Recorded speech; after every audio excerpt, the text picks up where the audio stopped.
أعوذ بالله من الشيطان الرجيم. بسم الله الرحمن الرحيم. وإذا سمعوا ما أنزل إلى الرسول ترى أعينهم تفيض من الدمع مما عرفوا من الحق يقولون ربنا آمنا فاكتبنا مع الشاهدين وما لنا لا نؤمن بالله وما جاءنا من الحق ونطمع أن يدخلنا ربنا مع القوم الصالحين فأثابهم الله بما قالوا جنات تجري من تحتها الأنهار خالدين فيها وذلك جزاء المحسنين والذين كفروا وكذبوا بآياتنا أولئك أصحاب الجحيم. يا أيها الذين آمنوا لا تحرموا طيبات ما أحل الله لكم ولا تعتدوا إن الله لا يحب المعتدين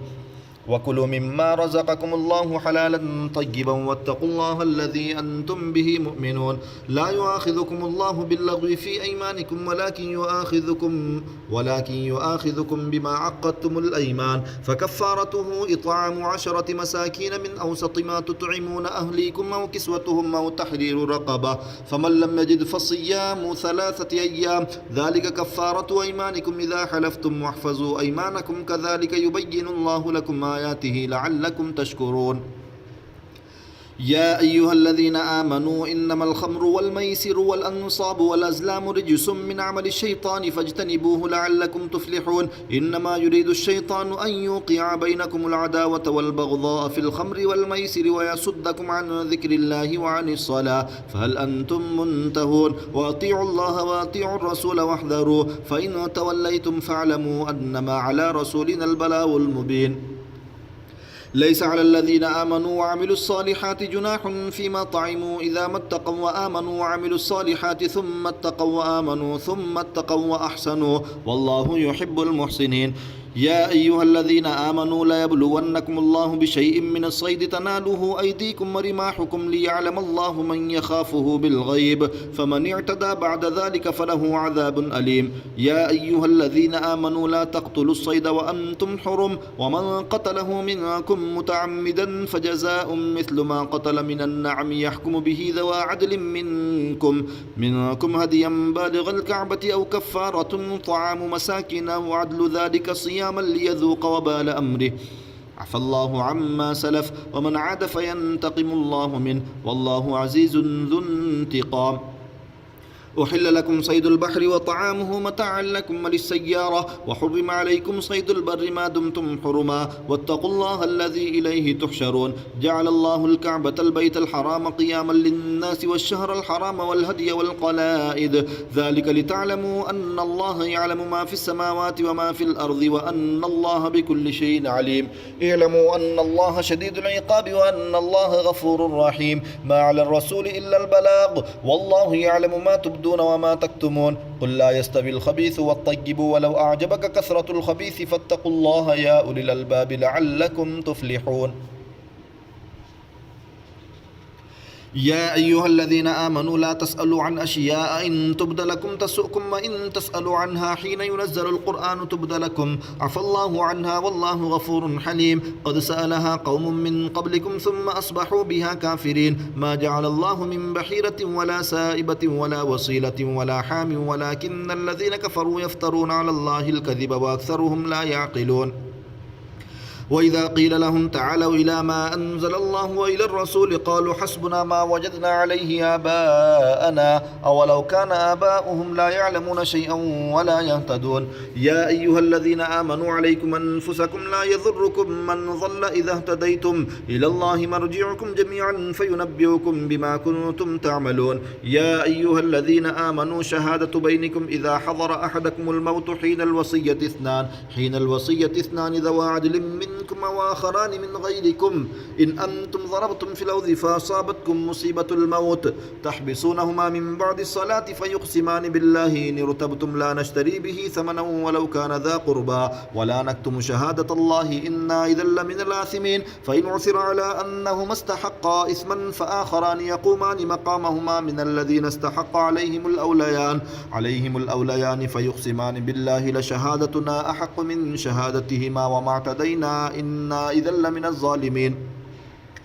ذلك أدنى أن يأتوا بالشهادة على وجهها أو يخافوا أن ترد أيمان بعد أيمانهم واتقوا الله واسمعوا والله لا يهدي القوم الفاسقين يوم يجمع الله الرسل فيقول ماذا أجبتم قالوا لا علم لنا إنك أنت علام الغيوب إذ قال الله يا عيسى ابن مريم اذكر نعمتي عليك وعلى والدتك إذ أيدتك بروح القدس تكلم الناس في المهد وكهلا وإذا علمتك الكتاب والحكمة والتوراة والإنجيل وإذ تخلق من الطين كهيئة الطير بإذني فتنفخ فيها فتكون طيرا بإذني وتبرئ الأكمه والأبرص بإذني وإذ تخرج الموتى بإذني وإذ كففت بني إسرائيل عنك إذ جئتهم بالبينات فقال الذين كفروا منهم إن هذا إلا سحر مبين وإذ أوحيت إلى الحواريين أن آمنوا بي وبرسولي قالوا آمنا واشهد بأننا مسلمون إذ قال الحواريون يا عيسى ابن مريم هل يستطيع ربك أن ينزل علينا مائدة من السماء قال اتقوا الله إن كنتم مؤمنين قالوا نريد أن نأكل منها وتطمئن قلوبنا ونعلم أن قد صدقتنا ونكون عليها من الشاهدين قال عيسى ابن مريم اللهم ربنا أنزل علينا مائدة من السماء تكون لنا عيدا لأولنا وآخرنا وآية منك وارزقنا وأنت خير الرازقين قال الله إني منزلها عليكم فمن يكفر بعد منكم فإني أعذبه عذابا لا أعذبه أحدا من العالمين وإذ قال الله يا عيسى ابن مريم أأنت قلت للناس اتخذوني وأمي إلهين من دون الله قال سبحانك ما يكون لي أن أقول ما ليس لي بحق إن كنت قلته فقد علمته تعلم ما في نفسي ولا أعلم ما في نفسك إنك أنت علام الغيوب ما قلت لهم إلا ما أمرتني به أن اعبدوا الله ربي وربكم وكنت عليهم شهيدا ما دمت فيهم فلما توفيتني كنت أنت الرقيب عليهم وأنت على كل شيء شهيد إن تعذبهم فإنهم عبادك وإن تغفر لهم فإنك أنت العزيز الحكيم قال الله هذا يوم ينفع الصادقين صدقهم لهم جنات تجري من تحتها الأنهار خالدين فيها أبدا رضي الله عنهم ورضوا عنه ذلك الفوز العظيم لله ملك السماوات والأرض وما فيهن وهو على كل شيء قدير بسم الله الرحمن الرحيم الحمد لله الذي خلق السماوات والأرض وجعل الظلمات والنور ثم الذين كفروا بربهم يعدلون هو الذي خلقكم من طين ثم قضى أجلا وأجل مسمى عنده ثم أنتم تمترون وهو الله في السماوات وفي الأرض يعلم سركم وجهركم ويعلم ما تكسبون وما تأتيهم من آية من آيات ربهم إلا كانوا عنها معرضين فقد كذبوا بالحق لما جاءهم فسوف يأتيهم أنباء ما كانوا به يستهزئون ألم يروا كم أهلكنا من قبلهم من قرن مكناهم في الأرض ما لم نمكن لكم وأرسلنا السماء عليهم مدرارا وجعلنا الأنهار تجري من تحتهم فأهلكناهم بذنوبهم وأنشأنا من بعدهم قرنا آخرين ولو نزلنا عليك كتابا في قرطاس فلمسوه بأيديهم لقال الذين كفروا إن هذا إلا سحر مبين وقالوا لولا أنزل عليه ملك ولو أنزلنا ملكا لقضي الأمر ثم لا ينظرون ولو جعلناه ملكا لجعلناه رجلا وللبسنا عليهم ما يلبسون ولقد استهزئ برسل من قبلك فحاق بالذين سخروا منهم ما كانوا به يستهزئون قل سيروا في الأرض ثم انظروا كيف كان عاقبة المكذبين قل لمن ما في السماوات والأرض قل لله كتب على نفسه الرحمة لا يجمعنكم إلى يوم القيامة لا ريب فيه الذين خسروا أنفسهم فهم لا يؤمنون وله ما سكن في الليل والنهار وهو السميع العليم قل غير الله يتخذ وليا فاطر السماوات والأرض وهو يطعم ولا يطعم قل إني أمرت أن أكون أول من أسلم ولا تكونن من المشركين قل إني أخاف إن عصيت ربي عذاب يوم عظيم من يصرف عنه يومئذ فقد رحمه وذلك الفوز المبين وإن يمسسك الله بضر فلا كاشف له إلا هو وإن يمسسك بخير فهو على كل شيء قدير وهو القاهر فوق عباده وهو الحكيم الخبير قل أي شيء أكبر شهادة قل الله شهيد بيني وبينكم وأوحي إلي هذا القرآن لأنذركم به ومن بلغ أئنكم لتشهدون أن مع الله آلهة أخرى قل لا أشهد قل إنما هو إله واحد وإنني بريء مما تشركون الذين آتيناهم الكتاب يعرفونه كما يعرفون أبناءهم الذين خسروا أنفسهم فهم لا يؤمنون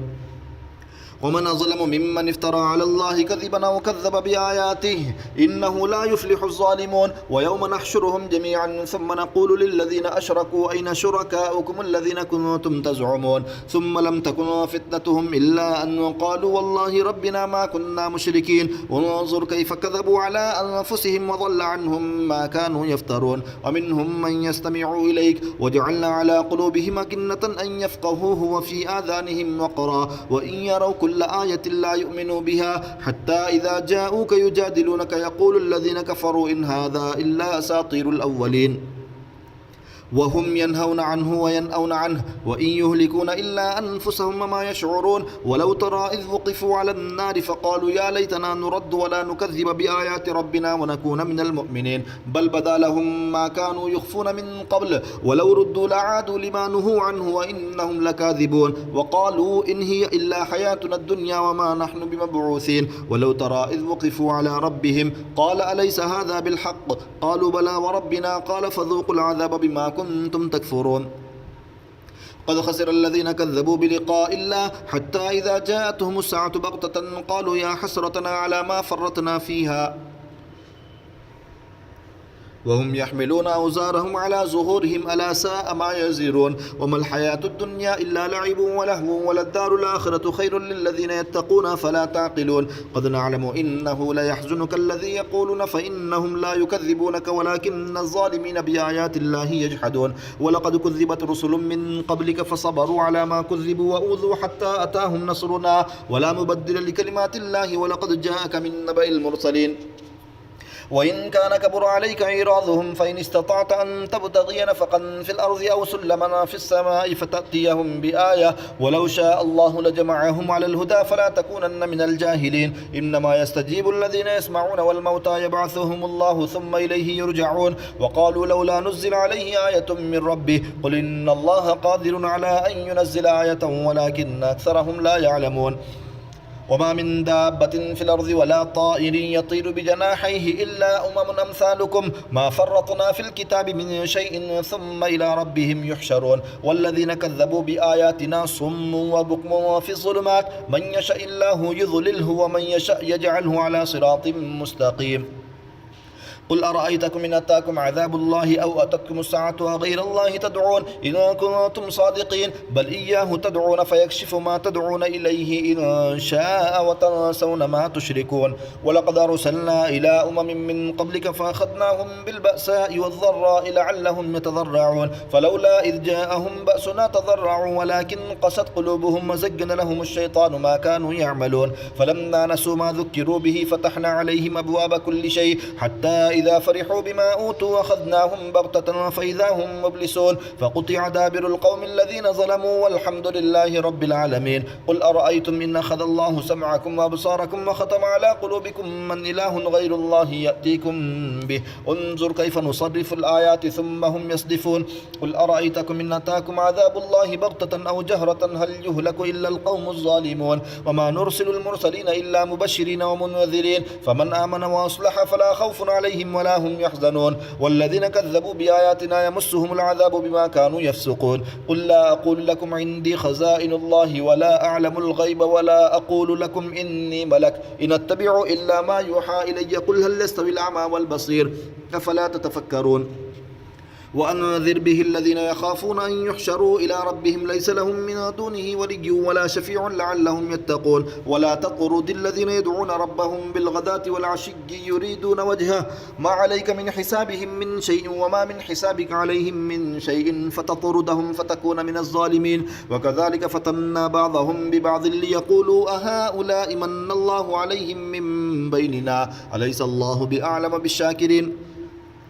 وإذا جاءك الذين يؤمنون بآياتنا فقل سلام عليكم كتب ربكم على نفسه الرحمة أنه من عمل منكم سوءا بجهالة ثم تاب من بعده وأصلح فأنه غفور رحيم وكذلك نفصل الآيات ولتستبين سبيل المجرمين قل إني نهيت أن أعبد الذين تدعون من دون الله قل لا أتبع أهواءكم قد ضللت إذا وما أنا من المهتدين قل إني على بينة من ربي وكذبتم به ما عندي ما تستعجلون به إن الحكم الحكم إلا لله يقص الحق وهو خير الفاصلين قل لو أن عندي ما تستعجلون به لقضي الأمر بيني وبينكم والله أعلم بالظالمين وعنده مفاتح الغيب لا يعلمها إلا هو ويعلم ما في البر والبحر وما تسقط من ورقة إلا يعلمها ولا حبة في ظلمات الأرض ولا رطب ولا يابس إلا في كتاب مبين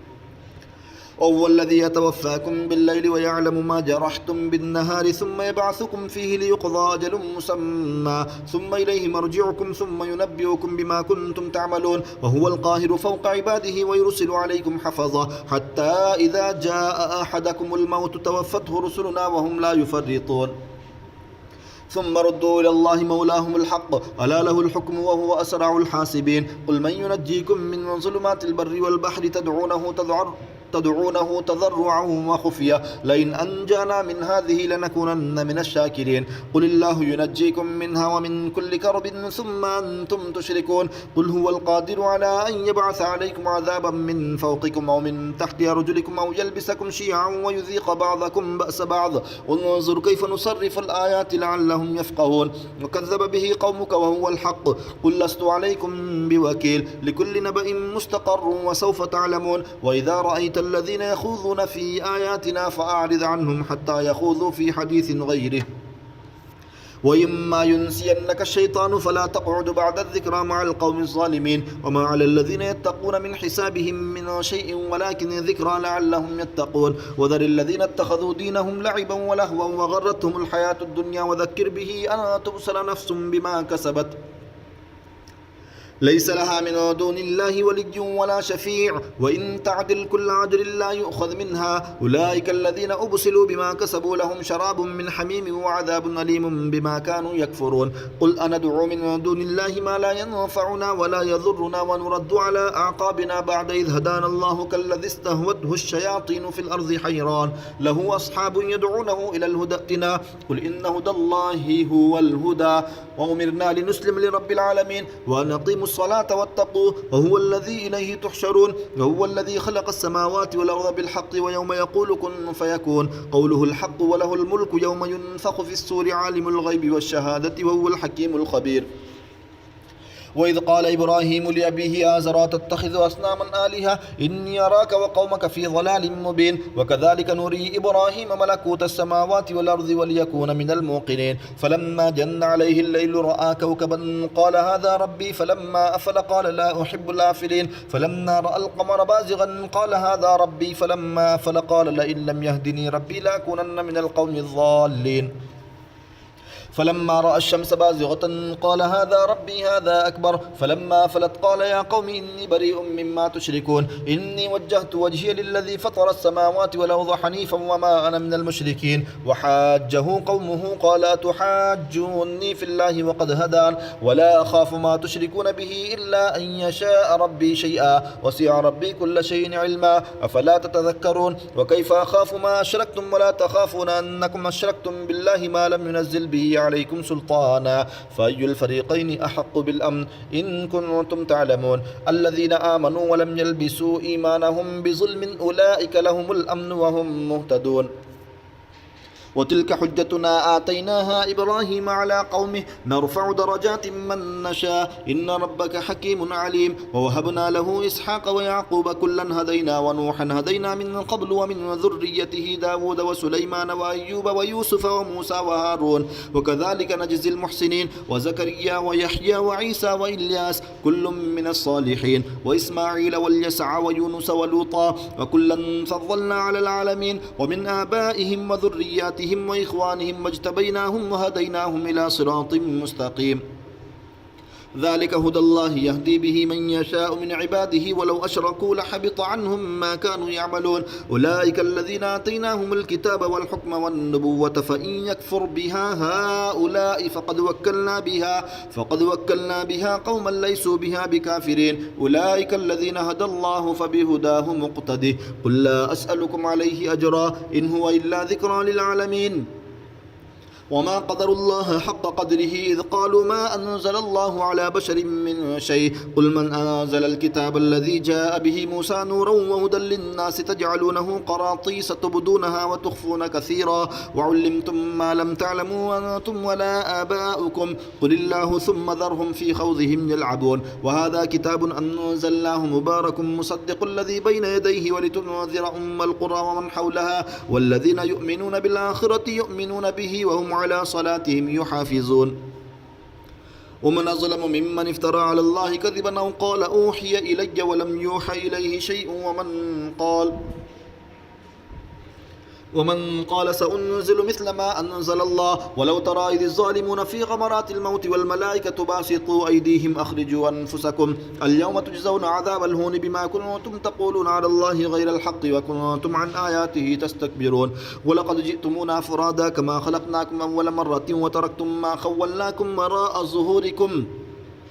وما نرى معكم شفعاءكم الذين زعمتم أنهم فيكم شركاء لقد تقطع بينكم وضل عنكم ما كنتم تزعمون إن الله فالق الحب والنوى يخرج الحي من الميت ومخرج الميت من الحي ذلكم الله فأنا تؤفكون فالق الإصباح وجعل الليل سكنا والشمس والقمر حسبانا ذلك تقدير العزيز العليم وهو الذي جعل لكم النجوم لتهتدوا بها في ظلمات البر والبحر قد فصلنا الآيات لقوم يعلمون وهو الذي أنشاكم من نفس واحدة فمستقر ومستودع قد فصلنا الآيات لقوم يفقهون وهو الذي أنزل من السماء ماء فأخرجنا به نبات كل شيء فأخرجنا منه خضرا نخرج منه حبا متراكبا ومن النخل من طلعها قنوان دانية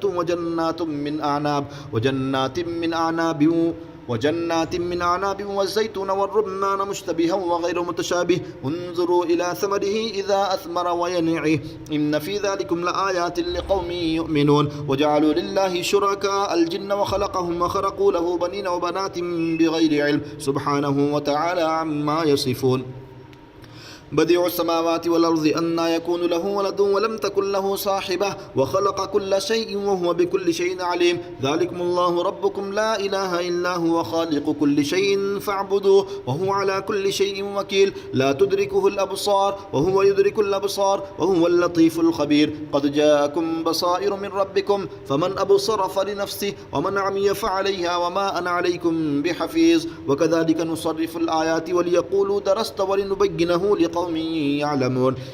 اتبع ما أوحي إليك من ربك لا إله إلا هو أعرض عن المشركين ولو شاء الله ما أشركوا وما جعلناك عليهم حفيظا وما أنت عليهم بوكيل ولا تسبوا الذين يدعون من دون الله فيسبوا الله عدوا بغير علم كذلك زينا لكل أمة عملهم ثم إلى ربهم مرجعهم فينبئهم بما كانوا يعملون وأقسموا بالله جهد أيمانهم لئن جاءتهم آية لا يؤمنن بها قل إنما الآيات عند الله وما يشعركم أنها إذا جاءت لا يؤمنون ونقلب أفئدتهم وأبصارهم كما لم يؤمنوا به أول مرة ونذرهم في طغيانهم يعمهون